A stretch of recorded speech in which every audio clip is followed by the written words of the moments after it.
आज मी तुमच्यासाठी अगदी नवीन अशा ट्रिक घेऊन आले आहे.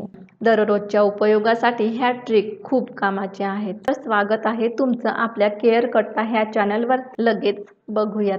आपल्या सगळ्यांकडेच अशा प्रकारे हँडवॉश फेसवॉशचे बॉटल्स असतात. विकत आणल्यानंतर याला लॉक असते, त्यामुळे दुकानात किंवा आपण सामान घेताना सुद्धा हे कसंही ठेवलं तरी यामधून हँडवॉश बाहेर पडत नाही. परंतु घरी आणल्यानंतर आपण याचं सील काढतो. परत हे लॉक होऊ शकत नाही. परंतु आपल्याला हे ट्रॅव्हलसाठी सोबत न्यायचं असेल तर त्यासाठी अशा प्रकारे कपड्यांना लावायचा क्लिप लावा.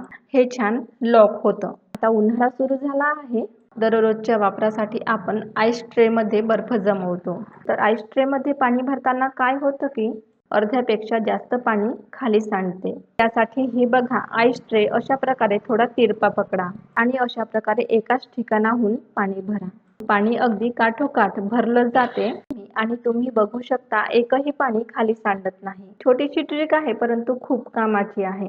आता यानंतरची टीप बघूयात. इथे मी एका भांड्यात 2 वाटी गव्हाचं पीठ घातलं, त्यामध्ये 2 चमचे बारीक रवा घातलं, चवीपुरतं मीठ आणि पाव चमचा साखर घातली. इथे मी तुम्हाला रेसिपी सांगत नाही तर खूप छान अशी ट्रिक सांगत आहे. थोडं थोडं पाणी घालून घट्ट असं पीठ भिजवून घ्यायचं. यावर थोडं तेल घालून सर्व पिठाला लावून घेतलं. 10 मिनिटे झाकून ठेवल्यानंतर थोडं मळून घेतलं. हे पीठ सैलसर न ठेवता छान घट्ट असं भिजवून घ्यायचं आहे. छान मऊसर असं पीठ तयार झालं. आता यापासून मी पुऱ्या लाटून घेतल्या आहेत. आपण नेहमी पुऱ्या लाटल्यानंतर त्या एकमेकींना चिकटू नयेत त्यासाठी एकावर एक न ठेवता सेपरेट करून ठेवतो. परंतु इथे तुम्ही बघू शकता सर्व पुऱ्या मी अशा प्रकारे एकावर एक ठेवल्या आहेत. त्या अजिबात एकमेकींना चिकटत नाहीत. यासाठीच मी तुम्हाला थोडं थोडं पाणी घालून छान घट्ट असं पीठ भिजवायला सांगितलं होतं. तुम्ही बघू शकता अगदी शेवटची पुरी सुद्धा अजिबात चिकटली नाही. तुम्ही हा व्हिडिओ कुठून बघत आहात ते मला कमेंट बॉक्समध्ये नक्की सांगा. आता यानंतरची टीप बघूया. त्यासाठी तेल छान हाय फ्लेमवर गरम केल्यानंतर पुरी मी यामध्ये घातली. झाऱ्याने तेल पुरीवर न सोडता सुद्धा हे बघा, पुरी छान टम्म फुगली आहे आणि छान एकसारख्या रंगावर अशा पुऱ्या तळल्या गेल्या आहेत.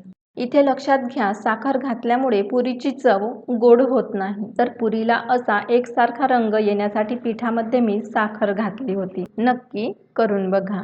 दररोज आपल्याला बेडशीट व्यवस्थित करावी लागते आणि भिंतीच्या साईडला किंवा काठाकडील भाग आतमध्ये दाबल्यास आपल्या बोटांना त्रास होतो, ते दुखायला लागतात. त्यासाठी अशा प्रकारे हँगरच्या मदतीने हे काम करून घ्या. अगदी छान व्यवस्थित अशी बेडशीट दाबली जाते आणि ते सुद्धा बोटांना अजिबात त्रास न होता.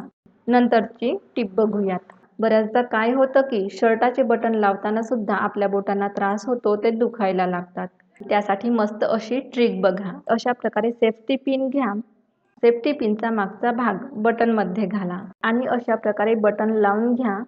अजिबात त्रास न होता बटन सहज लावले जातात. हाताचे बटन लावण्यासाठी तर ही ट्रिक खूप कामाची आहे. हे बघा, दुसऱ्या कोणाची मदत न घेता सुद्धा सहज लावता येते. तुमच्या मुलांना ही ट्रिक खूप उपयोगाची ठरेल. तुम्हाला ह्या टिप्स आवडल्या असतील तर व्हिडिओला लाईक आणि चॅनलला सबस्क्राईब करायला विसरू नका. व्हिडिओ शेवटपर्यंत बघितल्याबद्दल मनापासून धन्यवाद.